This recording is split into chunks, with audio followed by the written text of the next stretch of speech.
heavy duty talaga. Tingnan niyo naman kung gaano siya katibay at pwedeng siyang gamitin kahit saan. Pwedeng pang motor, pwedeng pang sasakyan, pwede kahit saan. Pwedeng pang babarena sa bahay ninyo or saan man mga makin naman. Pwedeng pwede to, di ba? Pangmalakasan at may quality pa.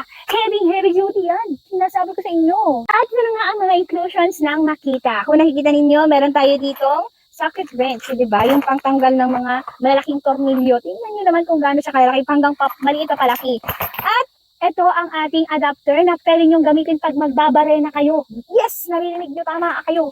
At ito naman, abang tools na pwede nyo rin ikabit dito. Meron din siyang charger and battery. Dalawang free battery. Yes! At strap. At kung magdi-DIY nga kayo, hindi na problema. Kahit tayo mga babae, mga nanay, mga iwang tahanan, pwede natin ito gamitin, hindi natin kailangan sila dahil meron na tayong Makita. Yeah, diba? At perfect na perfect pang gift sa mga hobbies ninyo, sa mga asawa, joggers ninyo na mahilig sa mga DIY.